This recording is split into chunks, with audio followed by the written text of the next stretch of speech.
ನಮಸ್ಕಾರ ವೀಕ್ಷಕರೇ, ಅಶ್ವಜ್ಯೋತಿಷ್ಯ ಕಾರ್ಯಕ್ರಮಕ್ಕೆ ಸ್ವಾಗತ. ನಾನು ಪಲ್ಲವಿ ಭಟ್. ವೀಕ್ಷಕರೇ, ಎಂದಿನಂತೆ ಇವತ್ತಿನ ಕಾರ್ಯಕ್ರಮದಲ್ಲಿ ಪಂಚಾಂಗ ಭವಿಷ್ಯ, ರಾಶಿ ಭವಿಷ್ಯಗಳ ಫಲಾಫಲ ಯಾವ ರೀತಿಯಾಗಿರುತ್ತೆ, ಹಾಗೆಯೇ ಧಾರ್ಮಿಕ ಚಿಂತನೆಗಳಿಗೆ ಸಂಬಂಧಪಟ್ಟಂತೆ ಹಬ್ಬ ಹರಿದಿನ ಶುಭ ಸಮಾರಂಭಗಳ ಸಂದರ್ಭದಲ್ಲಿ ಮನೆಗೆ ಸುಣ್ಣ ಬಣ್ಣವನ್ನ ಯಾಕೆ ಬಳಿತಾರೆ, ಈ ವಿಚಾರದ ಬಗ್ಗೆ ಸಾಕಷ್ಟು ಮಾಹಿತಿಯನ್ನು ತಿಳಿಸಿಕೊಡೋದಕ್ಕೆ ಇವತ್ತಿನ ಕಾರ್ಯಕ್ರಮದಲ್ಲಿ ನಮ್ಮ ಜೊತೆಗೆ ಭಾಗಿಯಾಗ್ತಾ ಇದ್ದಾರೆ ಧಾರ್ಮಿಕ ಚಿಂತಕರಾದ ಶ್ರೀ ವೆಂಕಟರಮಣ ಭಟ್ ಗುರೂಜಿಯವರು. ಬನ್ನಿ ಅವನ ಕಾರ್ಯಕ್ರಮಕ್ಕೆ ಮೊದಲಿಗೆ ಬರಮಾಡಿಕೊಳ್ಳೋಣ.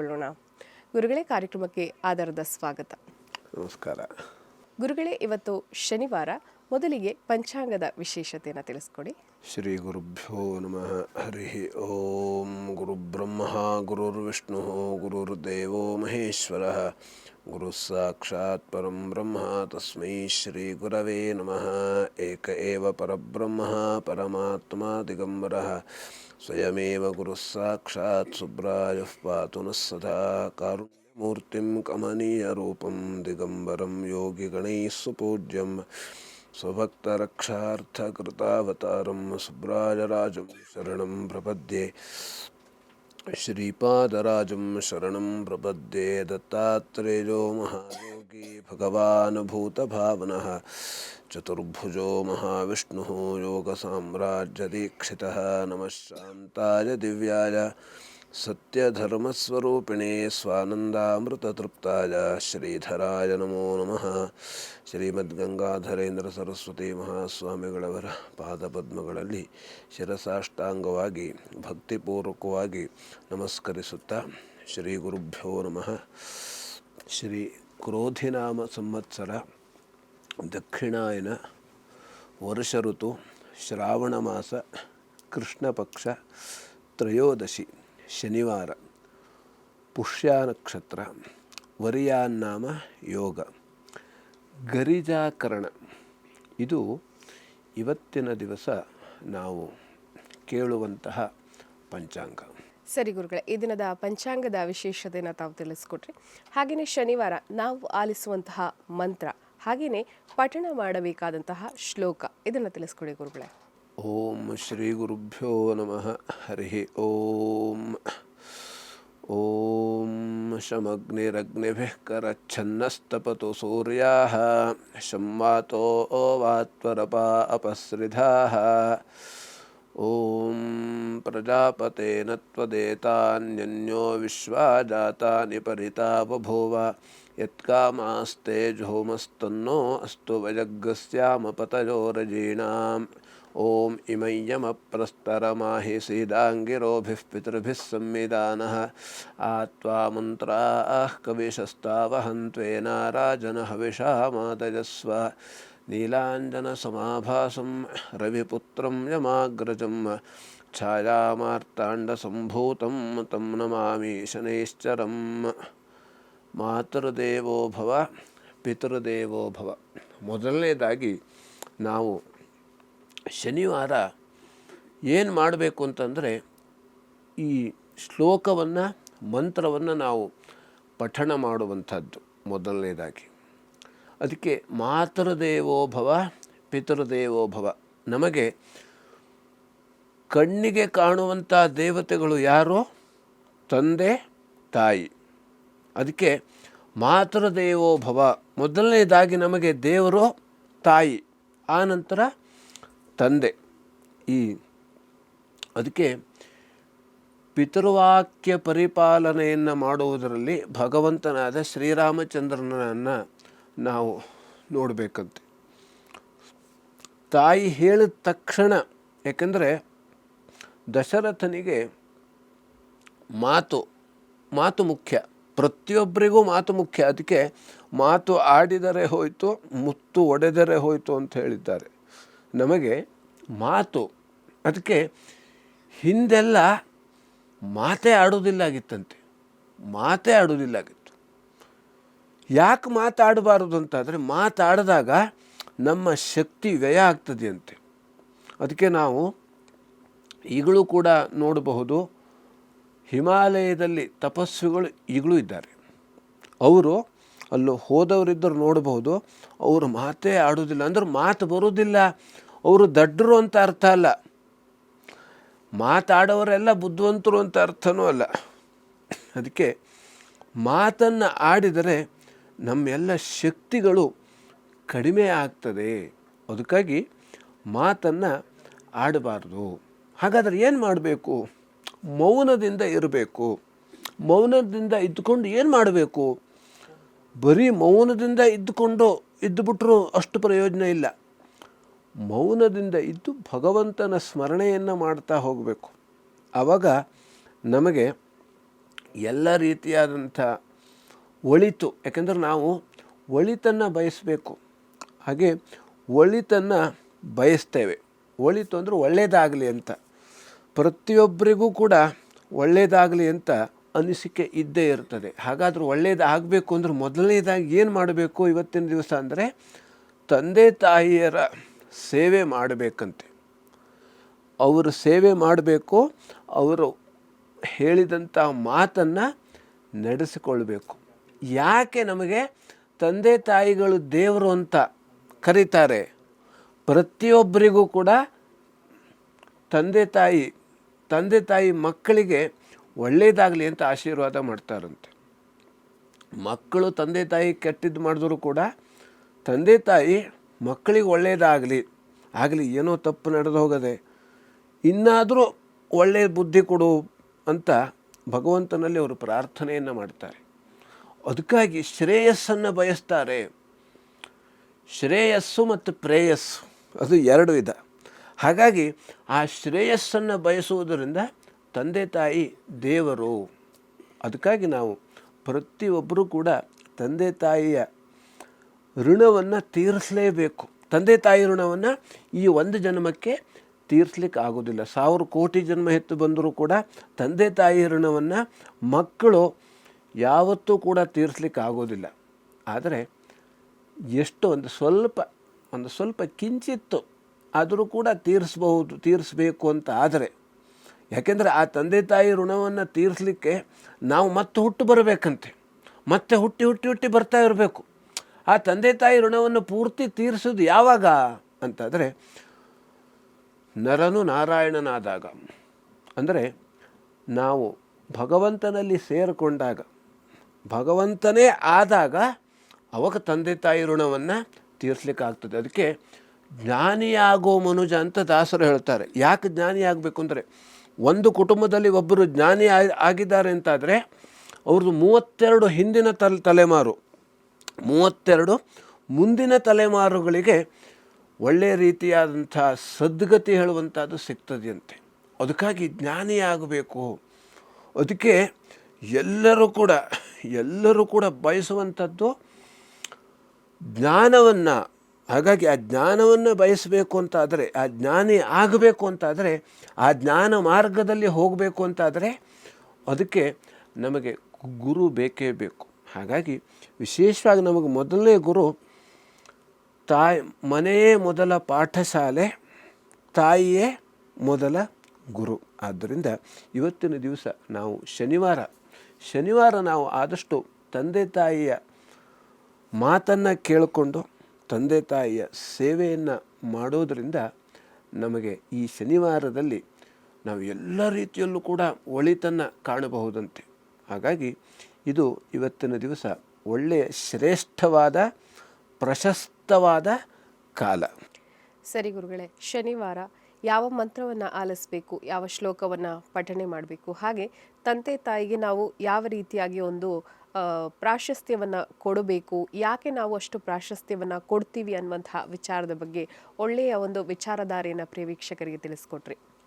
ಹಾಗೆಯೇ ಗುರುಗಳೇ, ಒಟ್ಟು 12 ರಾಶಿಗಳಲ್ಲಿ ಮೊದಲ 6 ರಾಶಿಗಳಾದಂತಹ ಮೇಷ, ವೃಷಭ, ಮಿಥುನ, ಕರ್ಕಾಟಕ, ಸಿಂಹ, ಕನ್ಯಾ ಈ ರಾಶಿಗಳ ಫಲಾಫಲ ಹೇಗಿದೆ, ಮತ್ತು ಶುಭ ಫಲ ಇರುವಂಥವರು ಏನು ಮಾಡ್ಕೋಬಹುದು, ಮತ್ತು ಅಶುಭ ಫಲ ಇದ್ದಂಥವರು ಯಾವ ರೀತಿಯಾದ ಪರಿಹಾರವನ್ನು ಇವತ್ತು ಮಾಡ್ಕೋಬೇಕು, ಅದನ್ನು ತಿಳಿಸ್ಕೊಡಿ ಗುರುಗಳೇ.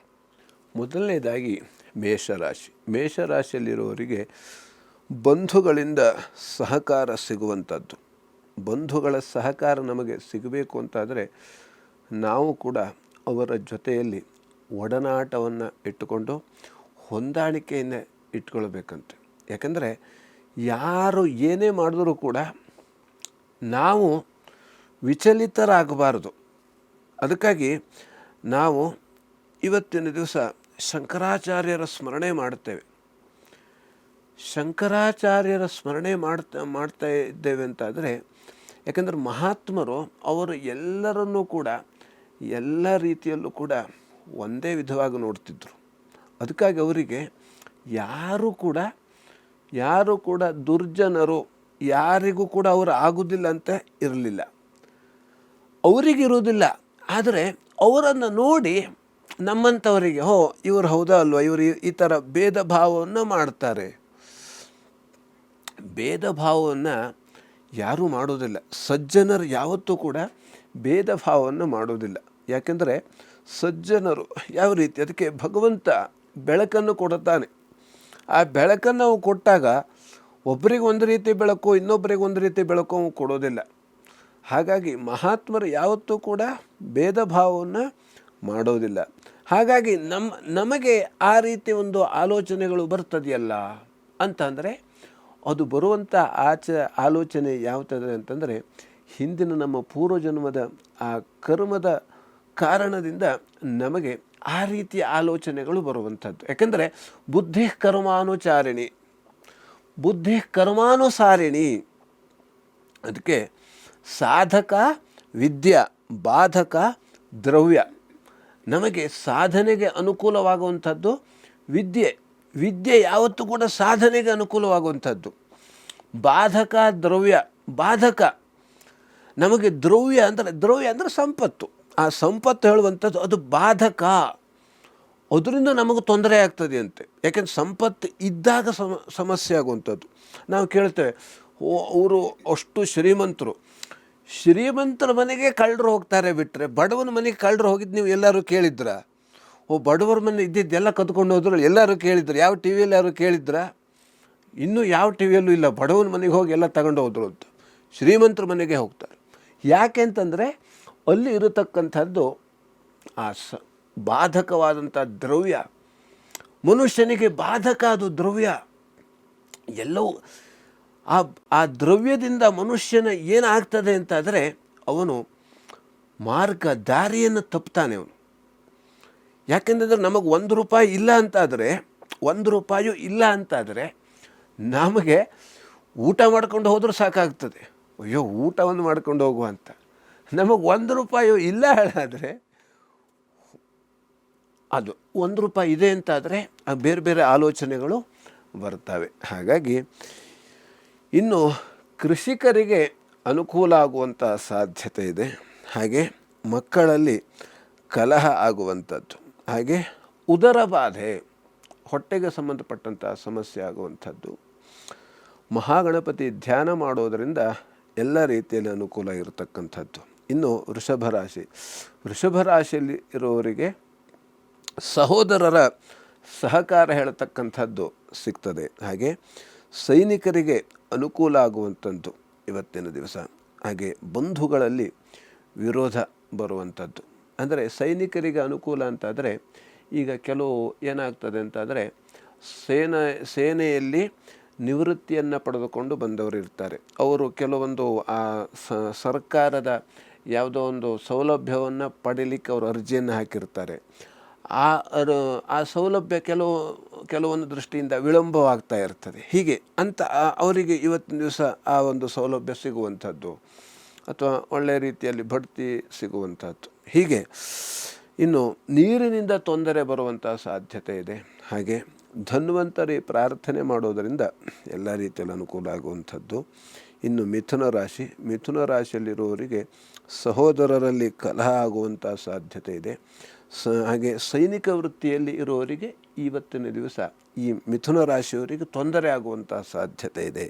ಹಾಗೆ ವಿದ್ಯಾರ್ಥಿಗಳಿಗೆ ಅನುಕೂಲ ಆಗತಕ್ಕಂಥದ್ದು. ಮೃಷ್ಟಾನ್ನ ಭೋಜನ ಮಾಡುವಂಥ ಯೋಗ ಇದೆ. ಹಾಗೆ ದುರ್ಗಾ ಸೂಕ್ತ ಪಾರಾಯಣ ಮಾಡುವುದರಿಂದ ಎಲ್ಲ ರೀತಿಯಲ್ಲಿ ಅನುಕೂಲ ಆಗತಕ್ಕಂಥದ್ದು. ಇನ್ನು ಕರ್ಕಾಟಕ ರಾಶಿಯಲ್ಲಿರೋವರಿಗೆ ಆರೋಗ್ಯದಲ್ಲಿ ಸುಧಾರಣೆ ಆಗುವಂಥ ಸಾಧ್ಯತೆ ಇದೆ. ಹಾಗೆ ಪೂಜೆ ಮತ್ತು ಹೋಮದಲ್ಲಿ ಭಾಗಿಯಾಗುವಂಥ ಸಾಧ್ಯತೆ ಇದೆ. ವಿದ್ಯಾರ್ಥಿಗಳಿಗೆ ತೊಂದರೆ ಬರುವಂಥ ಸಾಧ್ಯತೆ ಇದೆ. ಹಾಗೆ ಮಾತಿನಿಂದ ತೊಂದರೆ ಬರತಕ್ಕಂಥದ್ದು. ಆದ್ದರಿಂದ ಶಾರದಾಂಬ ದರ್ಶನ ಮಾಡೋದರಿಂದ ಎಲ್ಲ ರೀತಿಯಲ್ಲಿ ಅನುಕೂಲ ಇರತಕ್ಕಂಥದ್ದು. ಇನ್ನು ಸಿಂಹರಾಶಿಯಲ್ಲಿರುವವರಿಗೆ ಆರೋಗ್ಯದಲ್ಲಿ ಸ್ವಲ್ಪ ವ್ಯತ್ಯಾಸ ಆಗುವಂಥ ಸಾಧ್ಯತೆ ಇದೆ. ಶಿರೋಬಾಧೆ, ಅಧಿಕವಾದಂಥ ಖರ್ಚಾಗುವಂಥ ಸಾಧ್ಯತೆ ಇದೆ. ವಾಹನ ಮಾರಾಟಗಾರರಿಗೆ ಅನುಕೂಲ ಆಗತಕ್ಕಂಥದ್ದು. ಧನ್ವಂತರಿ ಜಪವನ್ನು ಮಾಡುವುದರಿಂದ ಎಲ್ಲ ರೀತಿಯಲ್ಲಿ ಅನುಕೂಲ ಆಗತಕ್ಕಂಥದ್ದು. ಇನ್ನು ಕನ್ಯಾ ರಾಶಿಯಲ್ಲಿರುವವರಿಗೆ ವೈರಿಯಿಂದ ತೊಂದರೆ ಬರತಕ್ಕಂಥ ಸಾಧ್ಯತೆ ಇದೆ. ಅಧಿಕವಾಗಿ ಖರ್ಚಾಗತಕ್ಕಂಥದ್ದು. ಹಾಗೆ ಬಟ್ಟೆ ವ್ಯಾಪಾರಿಗಳಿಗೆ ಲಾಭ ಆಗುವಂಥ ಸಾಧ್ಯತೆ ಇದೆ. ಶ್ರೀ ಸೂಕ್ತ ಪಾರಾಯಣ ಮಾಡೋದರಿಂದ ಎಲ್ಲ ರೀತಿಯಲ್ಲಿ ಅನುಕೂಲ ಆಗತಕ್ಕಂಥದ್ದು. ಸರಿ ಗುರುಗಳೇ, ಒಟ್ಟು 12 ರಾಶಿಗಳಲ್ಲಿ ಇದೀಗ ಮೊದಲ 6 ರಾಶಿಗಳ ಫಲಾಫಲಗಳು ಹೇಗಿದೆ, ಶುಭ ಫಲ ಏನಿದೆ, ಅಶುಭ ಫಲ ಇದ್ದಂಥವ್ರು ಹೇಗೆ ಒಂದು ಪರಿಹಾರವನ್ನು ಮಾಡ್ಕೋಬೇಕು ಅನ್ನೋದನ್ನು ತಿಳಿಸ್ಕೊಟ್ರಿ ಗುರುಗಳೇ. ಕಾರ್ಯಕ್ರಮದಲ್ಲಿ ಇದೀಗ ಸಣ್ಣದೊಂದು ವಿರಾಮವನ್ನು ತೆಗೆದುಕೊಳ್ಳುವಂತಹ ಸಮಯ ಆಗಿದೆ. ಪ್ರಿಯ ವೀಕ್ಷಕರೇ, ಗುರುಗಳನ್ನು ತಾವು ನೇರ ಭೇಟಿಯಾಗಬೇಕು ಅಂತ ಆಸಕ್ತಿ ಇರುವಂತಹವರು ಶನಿವಾರ ಮತ್ತು ಭಾನುವಾರ ಪ್ರಸಾರವಾಗುವಂತಹ ಅಶ್ವಜ್ಯೋತಿಷ್ಯ ಕಾರ್ಯಕ್ರಮದಲ್ಲಿ ಧಾರ್ಮಿಕ ಚಿಂತಕರಾದ ಶ್ರೀ ವೆಂಕಟರಮಣ ಭಟ್ ಗುರೂಜಿಯವರ ನಂಬರ್ ಡಿಸ್ಪ್ಲೇ ಮಾಡ್ತೀವಿ. ಆ ನಂಬರ್ಗೆ ಕರೆ ಮಾಡಿ ಗುರೂಜಿಯವರನ್ನು ತಾವು ನೇರ ಭೇಟಿಯಾಗಬಹುದು. ಹಾಗೆಯೇ ನಿಮ್ಮ ಜಾತಕದಲ್ಲಿರುವಂತಹ ದೋಷಗಳಿಗೆ ಉತ್ತಮ ಪರಿಹಾರಗಳನ್ನು ಕಂಡುಕೊಳ್ಬೋದು ಅಂತ ಹೇಳ್ತಾ ಕಾರ್ಯಕ್ರಮದಲ್ಲಿ ಸಣ್ಣದೊಂದು ವಿರಾಮದ ನಂತರ ಮತ್ತಷ್ಟು ಧಾರ್ಮಿಕ ವಿಚಾರಗಳು.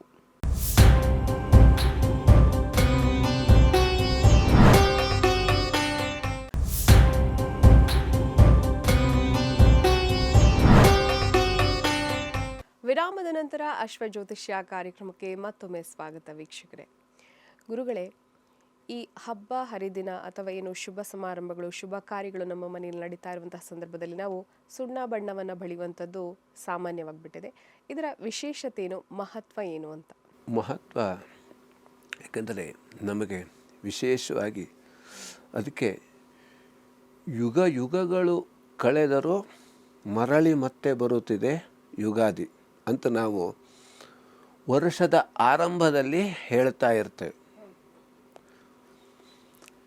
ಹಾಗೆ ಯುಗಗಳು ಮತ್ತು ಕಳೀತಾ ಇದ್ದರೂ ಕೂಡ ಹಬ್ಬ ಹರಿದಿನಗಳು ಯುಗಾದಿಯಂತೆ ಮತ್ತೆ ಬರುತ್ತಾ ಇರ್ತವೆ. ಅಂದರೆ ಆ ಸಂದರ್ಭದಲ್ಲಿ ಏನಾಗಬೇಕು, ನಾವು ಮೊದಲನೇದಾಗಿ ವೈಜ್ಞಾನಿಕ ಕಾರಣವನ್ನು ನಾವು ತೆಗೆದುಕೊಳ್ಳೋಣ. ವೈಜ್ಞಾನಿಕವಾಗಿ ಏಕೆಂದರೆ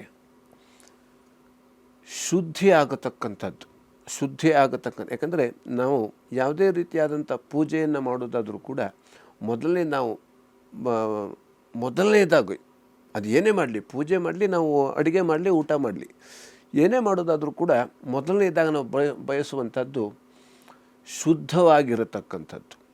ನಾವು ಶುದ್ಧವಾಗಿರಬೇಕು ಅಂತಂದರೆ ಬೆಳಗ್ಗೆ ಎದ್ದ ತಕ್ಷಣ ನಾವು ಸ್ನಾನ ಮಾಡಬೇಕಂತೆ. ಮೊದಲನೇದಾಗಿ ಮಾಡುವಂಥದ್ದು ಅದೇ, ಬೆಳಗ್ಗೆ ಎದ್ದ ತಕ್ಷಣ ಸ್ನಾನ ಮಾಡುವಂಥದ್ದು. ಸ್ನಾನ ಮಾಡಿದಾಗ ನಮ್ಮ ಹೊರಗಡೆ ಶರೀರ ಶುದ್ಧವಾಗ್ತದೆ. ಹೊರಗಡೆ ಶರೀರ ಶುದ್ಧವಾಗಿ ಒಳಗಡೆ ಇರತಕ್ಕಂಥ ಶರೀರ ಪೂಜೆಗೆ ಯೋಗ್ಯವಾಗ್ತದೆ. ಹಾಗೆ ಇದು ವೈಜ್ಞಾನಿಕವಾಗಿ ಅಂದರೆ ಪೂಜೆ ಮಾಡೋದಾದರೆ ನಮಗೆ ವಿಶೇಷವಾಗಿ ಈಗ ಸಾಮಾನ್ಯವಾಗಿ ಈಗ ದೇವಸ್ಥಾನಗಳಲ್ಲಿ ಅಥವಾ ಮನೆಯಲ್ಲಿ ಈಗ ಗಣೇಶ ಚತುರ್ಥಿ ಬರ್ತಾ ಇದೆ. ಆ ಸಂದರ್ಭದಲ್ಲಿ ನಮಗೆ ಆ ಮನಸ್ಸು ಲವಲವಿಕೆಯಿಂದ ಕೂಡಿರಬೇಕು. ಯಾಕೆಂದರೆ ಪೂಜೆ ಅಂತ ಬಂತೊಳಾದರೆ ನಮ್ಮ ಮನಸ್ಸು ಲವಲವಿಕೆಯಿಂದ ಕೂಡಿರಬೇಕು. ಎಲ್ಲ ರೀತಿ ಕೆಲಸವನ್ನು ಮಾಡ್ತಾ ಇರಬೇಕು. ಆ ರೀತಿ ಕೆಲಸವನ್ನು ಮಾಡಬೇಕು ಅಂತಾದರೆ ಮನೆಗೆ ಆ ಸುಣ್ಣ ಬಣ್ಣವನ್ನು ಅಥವಾ ಆ ಸ್ಥಳಕ್ಕೆ ಸುಣ್ಣ ಬಣ್ಣವನ್ನು ಬಡಿಯುವಂಥದ್ದು. ಸುಣ್ಣ ಬಣ್ಣ ಬಡಿಯೋದರಿಂದ ಏನಾಗ್ತದೆ ಅಂತಂದರೆ, ಮೊದಲೇ ಸುಣ್ಣ ಬಣ್ಣ ಬಡಿಬೇಕಾದ್ರೆ ನಾವು ಅದನ್ನು ಗುಡಿಸ್ತೇವೆ, ಒರೆಸ್ತೇವೆ, ತೊಳಿತೇವೆ. ಆ ನಂತರ ಸುಣ್ಣ ಬಣ್ಣವನ್ನು ಮಾಡ್ತೇವೆ. ನಾವು ಈಗ ಮುಖಕ್ಕೆ ಮೇಕಪ್ ಮಾಡ್ಕೊಂಡಂಗೆ ನಾವು ಮೇಕಪ್ ಮಾಡ್ಕೊಳ್ಬೇಕಾದ್ರೆ ಏನು ಮಾಡ್ತೇವೆ, ಮೊದಲನೇದ ಮುಖವನ್ನು ನಾವು ತೊಳ್ಕೊಳ್ತೇವೆ, ಆಮೇಲೆ ಅದಕ್ಕೆ ಸ್ನೋ ಪೌಡರ್ ಅದು ಏನಿದೆಯೋ ಅದನ್ನು ಹಚ್ಚುವಂಥದ್ದು. ಹಾಗೆ ಚೆನ್ನಾಗಿ ಕಾಣಬೇಕಲ್ಲ. ಯಾಕೆಂದರೆ ಇದೆಲ್ಲ ಚೆನ್ನಾಗಿ ಕಾಣಬೇಕು ಅಂತಾದರೆ ನಾವು ಇದನ್ನೆಲ್ಲ ಮಾಡಲೇಬೇಕು. ಅಂದರೆ ಇವತ್ತು ಇವರ ಮನೆಯಲ್ಲಿ ಅಥವಾ ಈ ದೇವಸ್ಥಾನದಲ್ಲಿ ಅಥವಾ ಈ ಸ್ಥಳದಲ್ಲಿ ಏನೋ ಒಂದು ವಿಶೇಷ ಇದೆ ಹೇಳತಕ್ಕಂಥದ್ದು ಅದು ಗೊತ್ತಾಗುವ ಆ ದೃಷ್ಟಿಯಿಂದ. ಯಾಕೆಂದರೆ ಮನಸ್ಸು ನಮಗೆ ಈ ರೀತಿಯಲ್ಲಿ ಆಲೋಚನೆಯನ್ನು ಮಾಡತಕ್ಕಂಥದ್ದು. ನಮಗೆ ಹೊಸ ಯಾಕೆಂದರೆ ಪ್ರತಿಯೊಬ್ಬರು ಕೂಡ ಹೊಸತನ್ನೇ ಬಳಸುವಂಥದ್ದು, ಹೊಸತನ್ನೇ ಬಯಸುವಂಥದ್ದು, ಹೊಸತನ್ನೇ ಬಳಸುವುದು, ಹೊಸತನ್ನೇ ನಮಗೆ ಹೊಸ ಗಾಡಿನೇ ಬೇಕು, ಹಳೆ ಗಾಡಿ ಬೇಡ, ಹೊಸತನ್ನೇ ಬಯಸುವಂಥದ್ದು. ನಮ್ಮ ಬಯಕೆನೂ ಕೂಡ ಈ ಹೊಸತು. ಈಗ ಹಳೇದು ಯಾವುದೂ ಬೇಡ. ಈಗ ಹಳೇ ಯಾವುದೇ ವಿಧಾನಗಳು ಇದು ಯಾವುದೂ ಕೂಡ ಬೇಡ. ಆದರೂ ಕೂಡ ಹಳೆ ಬೇರು ಹೊಸ ಚಿಗುರು ಅಂತ ಹೇಳಿದ್ದಾರೆ. ಹಳೆ ಬೇರು ಇರಲೇಬೇಕು, ಹೊಸ ಚಿಗುರು. ಹಳೆ ಬೇರು ಹೊಸ ಚಿಗುರು ಕೂಡಿರಲು ಮರ ಸೊಬಗು. ಅವಾಗ ಮಾತ್ರ ಮರ ಸೊಬಗಿರುತ್ತದೆ. ಇದು ಇಲ್ಲ ಅಂದ್ರೆ ಮರ ಸೊಬಗಿಲ್ಲ. ಯಾಕಂದರೆ ನಮಗೆ ಈ ಮರವನ್ನು ನಾವು ನೋಡುತ್ತೇವೆ. ಈ ಸಂಸಾರ ಇದು ಒಂದು ಮರ. ಇದು ಈ ನಮ್ಮ ಸಂಸಾರನೂ ಕೂಡ ಒಂದು ಮರ. ಇದಕ್ಕೆ ನಮಗೆ ಹಳೆ ಬೇರು ಇರಲೇಬೇಕು. ತಂದೆ ತಾಯಿ ಅಜ್ಜ ಅಜ್ಜಿ ಇವರೆಲ್ಲ ಇರಲೇಬೇಕು.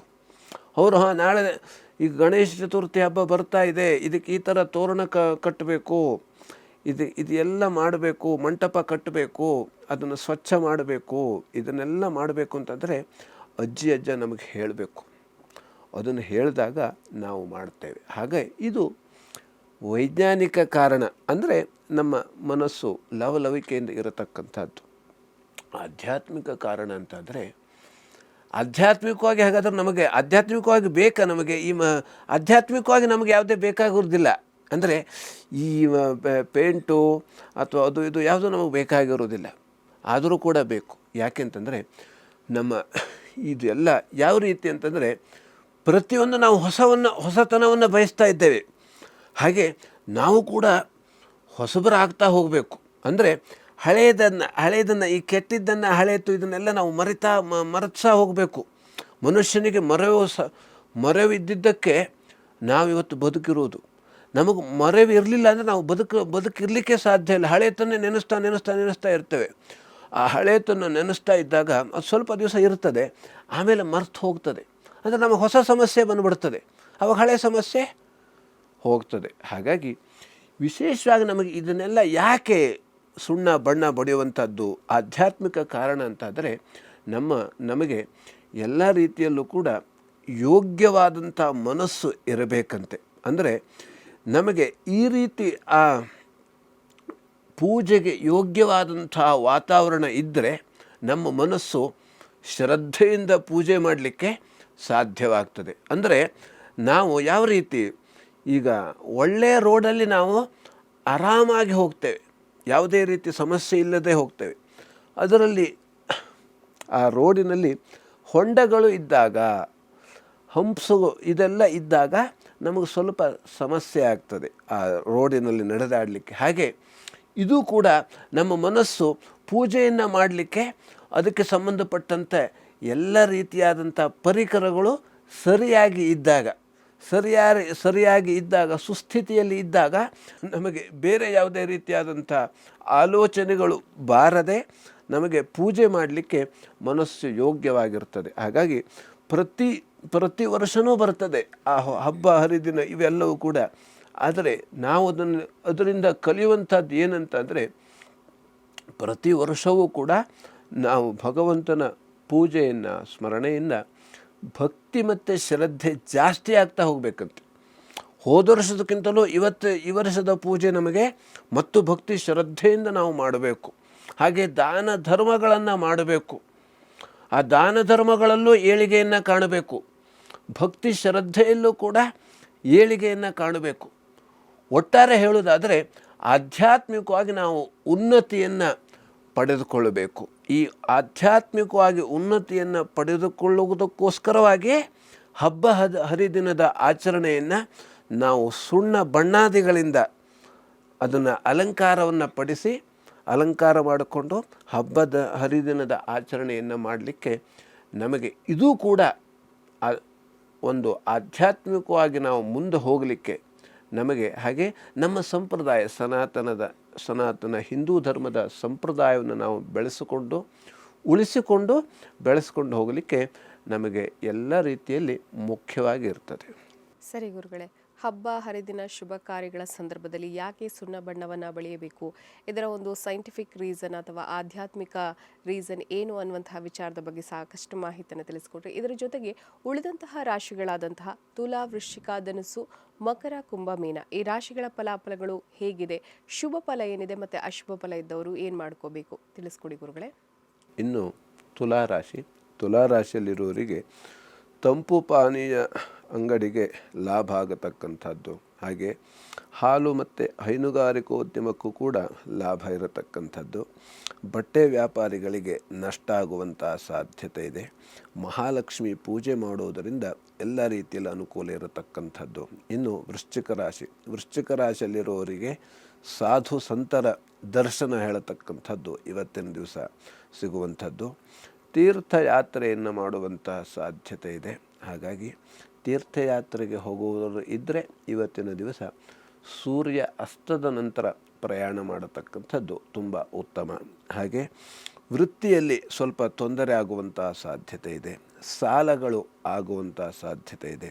ಲಕ್ಷ್ಮೀನಾರಾಯಣ ಹೃದಯವನ್ನು ಪಾರಾಯಣ ಮಾಡೋದರಿಂದ ಎಲ್ಲ ರೀತಿಯಲ್ಲಿ ಅನುಕೂಲ ಆಗತಕ್ಕಂಥದ್ದು. ಇನ್ನು ಧನುರಾಶಿಯಲ್ಲಿರುವವರಿಗೆ ಶತ್ರುಗಳಿಂದ ತೊಂದರೆ ಬರುವಂಥ ಸಾಧ್ಯತೆ ಇದೆ. ನೀರಿನಿಂದಲೂ ಕೂಡ ತೊಂದರೆ ಬರತಕ್ಕಂಥದ್ದು. ದಾನ ಧರ್ಮಗಳಲ್ಲಿ ಕೂಡ ತೊಂದರೆ ಆಗುವಂಥ ಸಾಧ್ಯತೆ ಇದೆ. ಹೋಟೆಲ್ ಉದ್ಯಮಕ್ಕೆ ಅನುಕೂಲ ಆಗತಕ್ಕಂಥದ್ದು. ಗೋ ಸೇವೆ ಮಾಡೋದರಿಂದ ಎಲ್ಲ ರೀತಿಯಲ್ಲಿ ಅನುಕೂಲ ಆಗತಕ್ಕಂಥದ್ದು. ಹಾಗಾಗಿ ವಿಶೇಷವಾಗಿ ನಾವು ಗೋ ಸೇವೆಯನ್ನು ಪ್ರತಿದಿನವೂ ಮಾಡಬೇಕಂತೆ. ಪ್ರತಿ ರಾಶಿಯವರು, ಪ್ರತಿ ನಕ್ಷತ್ರದವರು ಕೂಡ ಗೋ ಸೇವೆಯನ್ನು ನಾವು ಮಾಡಲೇಬೇಕು. ಈ ಗೋ ಸೇವೆ ನಾವು ಬಿಟ್ಟಿದ್ದರಿಂದ ನಮಗೆ ಮತ್ತೆ ಈ ಎಲ್ಲ ಕಾಯಿಲೆಗಳು ಜಾಸ್ತಿ ಆಗ್ತಾ ಇದ್ದಾವೆ. ಬಂದ ಕಾಯಿಲೆನೇ ಮತ್ತೆ ಬಂದವರಿಗೆ ಮತ್ತೆ ಬರ್ತಾ ಇದೆ. ಕಾರಣ ಇದನ್ನೆಲ್ಲ ನಾವು ಬಿಟ್ಟಿದ್ದರಿಂದ. ಆದ್ದರಿಂದ ಆದಷ್ಟು ಗೋ ಸೇವೆ ಮಾಡುವುದರಲ್ಲಿ ನಾವು ಇನ್ನೂ ಹೆಚ್ಚಿನ ರೀತಿಯಾದಂಥ ಆ ಒಂದು ಶಕ್ತಿಯನ್ನು, ಹಾಗೆ ಎಲ್ಲ ರೀತಿಯಲ್ಲಿ ಭಕ್ತಿಯನ್ನು ನಾವು ಇನ್ನೂ ಹೆಚ್ಚಿನ ರೀತಿಯಲ್ಲಿ ಬೆಳೆಸ್ಕೊಂಡು ಹೋದಾಗ ನಾವು ನಮ್ಮ ಜೊತೆಯಲ್ಲಿ ಈ ಎಲ್ಲ, ಯಾಕೆಂದರೆ ಪ್ರಕೃತಿಯ ಸಮತೋಲನವನ್ನು ಮಾಡಲಿಕ್ಕೆ ನಮಗೆ ಈ ಒಂದು ಗೋ ಸೇವೆ ಹೇಳುವಂಥದ್ದು, ಹಾಗೆ ಗೋ ಹೇಳುವಂಥದ್ದು ತುಂಬ ಮುಖ್ಯವಾಗಿ ಇರ್ತದೆ. ಆದ್ದರಿಂದ ವಿಶೇಷವಾಗಿ ನಾವೆಲ್ಲರೂ ಕೂಡ ಆದಷ್ಟು ಶಕ್ತಿಯನ್ನು ಮೀರಿ ಗೋ ಸೇವೆಯನ್ನು ಮಾಡೋಣ. ಹಾಗೆ ಮಕರ ರಾಶಿಯಲ್ಲಿರೋರಿಗೆ ಹೆಂಡತಿಯಿಂದ ಸಹಕಾರ ಸಿಗತಕ್ಕಂಥದ್ದು, ಹಾಗೆ ದೂರ ಪ್ರಯಾಣ ಮಾಡುವಂಥ ಸಾಧ್ಯತೆ ಇದೆ. ಶತ್ರುಗಳಿಂದ ತೊಂದರೆ ಬರತಕ್ಕಂಥದ್ದು, ಹಾಗೆ ದುರ್ಗಾ ಕವಚ ಪಠಿಸುವುದರಿಂದ ಎಲ್ಲ ರೀತಿಯಲ್ಲಿ ಅನುಕೂಲ ಇರತಕ್ಕಂಥದ್ದು. ಇನ್ನು ಕುಂಭರಾಶಿಯಲ್ಲಿರುವವರಿಗೂ ಕೂಡ ಶತ್ರುಗಳಿಂದ ತೊಂದರೆ ಬರುವಂಥದ್ದು. ಶತ್ರುಗಳು ನಮ್ಮ ಒಳಗಡೆನೇ ಇದ್ದಾರೆ. ಆ ಒಳಗಡೆ ಇರತಕ್ಕಂಥ ಶತ್ರುಗಳಿಂದ ನಮಗೆ ಜಾಸ್ತಿ ತೊಂದರೆ, ಸ್ವಲ್ಪ ಮಟ್ಟಿಗೆ ಹೊರಗಡೆ ಇರತಕ್ಕಂಥ ಶತ್ರುಗಳು. ಹಾಗೆ ಹೆಂಡತಿಯಲ್ಲಿ ಕಲಹ ಆಗತಕ್ಕಂಥದ್ದು, ದೂರ ಪ್ರಯಾಣದಲ್ಲಿ ತೊಂದರೆ ಬರುವಂಥ ಸಾಧ್ಯತೆ ಇದೆ. ಮಹಾಗಣಪತಿ ಪ್ರಾರ್ಥನೆ ಮಾಡುವುದರಿಂದ ಎಲ್ಲ ರೀತಿಯಲ್ಲಿ ಅನುಕೂಲ ಆಗತಕ್ಕಂಥದ್ದು. ಇನ್ನು ಮೀನರಾಶಿಯಲ್ಲಿರುವವರಿಗೆ ವಿದ್ಯಾರ್ಥಿಗಳಿಗೆ ಅನುಕೂಲ ಆಗುವಂಥ ಸಾಧ್ಯತೆ ಇದೆ. ಮಕ್ಕಳಿಂದ ಸಹಾಯ ಸಿಗತಕ್ಕಂಥದ್ದು, ವೈರಿಯಿಂದ ತೊಂದರೆ ಬರುವಂಥ ಸಾಧ್ಯತೆ ಇದೆ, ಮೈಲಿಗೆ ಆಗುವಂಥ ಸಾಧ್ಯತೆ ಇದೆ. ಆದ್ದರಿಂದ ಇವತ್ತಿನ ದಿವಸ ಎಲ್ಲ ರೀತಿಯಲ್ಲಿ ಗೋ ಸೇವೆಯನ್ನು ಮೀನರಾಶಿಯವರು ಮಾಡೋದರಿಂದ ಎಲ್ಲ ರೀತಿಯಲ್ಲಿ ಇವತ್ತಿನ ದಿವಸ ಶುಭ ಫಲವನ್ನು ಕಾಣಬಹುದು. ಆದ್ದರಿಂದ ನಾವು ಭಯಪಡಬೇಕಾದ್ದೇನಿಲ್ಲ. ಯಾಕೆಂತಂದರೆ ನಾವು ಭಯವನ್ನು ಈಗ ಜ್ಯೋತಿಷ್ಯ ಹೇಳತಕ್ಕಂಥದ್ದು ಭಯಪಡಿಸ್ಲಿಕ್ಕಲ್ವಂತೆ. ಯಾಕೆಂತಂದರೆ ಯಾರೋ ಒಬ್ಬರು ಹೀಗೆ ಹೇಳ್ತಾ ಇದ್ದಿದ್ದರು, ಮೆಸೇಜನ್ನು ಕೂಡ ಕಳಿಸಿದ್ರು ನನಗೆ. ಅಂದರೆ ಈ ಜ್ಯೋತಿಷ್ಯದಿಂದ ಭಯಪಡಿಸೋದ ಜ್ಯೋತಿಷ್ಯ ಅಲ್ಲ, ಆ ಭಯವನ್ನು ನಿವಾರಣೆ ಮಾಡಲಿಕ್ಕೆ ನಮಗೆ ಜ್ಯೋತಿಷ್ಯ ಇರತಕ್ಕಂಥದ್ದು. ಹಾಗಾಗಿ ಈ ಪೂರ್ವಜನ್ಮದ ಕರ್ಮವನ್ನು ಜ್ಯೋತಿಷ್ಯ ತಿಳಿಸ್ತದೆ, ಅದು ಭಯ ಅಲ್ಲ. ಈಗ ನಮಗೆ ಸಾವು ಬರ್ತದೆ ಹೇಳತಕ್ಕಂಥದ್ದು ಅದು ನಮಗೆ ಗೊತ್ತೇ ಇದೆ. ಆದರೆ ಸಾವು ಬರುವಂಥದ್ದು ಆದರೂ ಕೂಡ ಆ ಸಾವನ್ನು ನಾವು ಅದು ಪ್ರೀತಿಯಿಂದ ಸ್ವೀಕಾರ ಮಾಡಲೇಬೇಕು. ಅದನ್ನು ನಾವು ಬಿಡ್ಲಿಕ್ಕೆ ಬರೋದಿಲ್ಲ. ಮನುಷ್ಯ ಹುಟ್ಟಿದ ಮೇಲೆ ಸಾಯಲೇಬೇಕು. ಆದರೆ ಏನಪ್ಪ ಅಂತಂದರೆ ನಾವು ಆದಷ್ಟು ಈ ಒಂದು ಈ ದಿವಸದಲ್ಲಿ ಏನು ಮಾಡಬೇಕು ಅಂತಾದರೆ, ನಮಗೆ ತೊಂದರೆ ಬಂದಾಗ, ಸಮಸ್ಯೆ ಉಂಟಾದಾಗ ನಾವು ಭಗವಂತನ ಸ್ಮರಣೆಯನ್ನು ಭಕ್ತಿಯಿಂದ ಮಾಡಿದಲ್ಲಿ, ಹಾಗೆ ಇವತ್ತಿನ ದಿವಸ ನಾವು ಒಂದು ಅಧ್ಯಾಯವನ್ನು ಭಗವದ್ಗೀತಾ ಪಾರಾಯಣ ಮಾಡೋದರಿಂದ ಎಲ್ಲ ರೀತಿಯಲ್ಲಿ ಶುಭ ಫಲವನ್ನು ನಾವು ಕಾಣಬಹುದು. ಸರಿ ಗುರುಗಳೇ, ಇವತ್ತಿನ ಕಾರ್ಯಕ್ರಮದಲ್ಲಿ ತಾವು ಭಾಗಿಯಾಗಿ ಧಾರ್ಮಿಕ ಚಿಂತನೆಗಳಿಗೆ ಸಂಬಂಧಪಟ್ಟಂತೆ ಸಾಕಷ್ಟು ವಿಚಾರ ಮಾಹಿತಿಗಳನ್ನು ಪ್ರಿಯ ವೀಕ್ಷಕರಿಗೆ ತಿಳಿಸ್ಕೊಟ್ರಿ. ಕಾರ್ಯಕ್ರಮದಲ್ಲಿ ಭಾಗಿಯಾಗಿದ್ದಕ್ಕಾಗಿ ಹೃತ್ಪೂರ್ವಕ ಧನ್ಯವಾದಗಳು ಗುರುಗಳೇ. ಲೋಕಾಃ ಸಮಸ್ತಾಃ ಸುಖಿನೋ ಭವಂತು, ಸಮಸ್ತ ಸನ್ಮಂಗಳಾನಿ ಭವಂತು. ಎಲ್ಲರಿಗೂ ಕ್ಷೇಮವಾಗಲಿ. ವೀಕ್ಷಕರೇ, ಇದಾಗಿತ್ತು ಈ ಹೊತ್ತಿನ ಅಶ್ವಜ್ಯೋತಿಷ ವಿಶೇಷ ಕಾರ್ಯಕ್ರಮ. ನೋಡ್ತಾರಿ ಅಶ್ವವೇಗ ನ್ಯೂಸ್. ನಮಸ್ಕಾರ.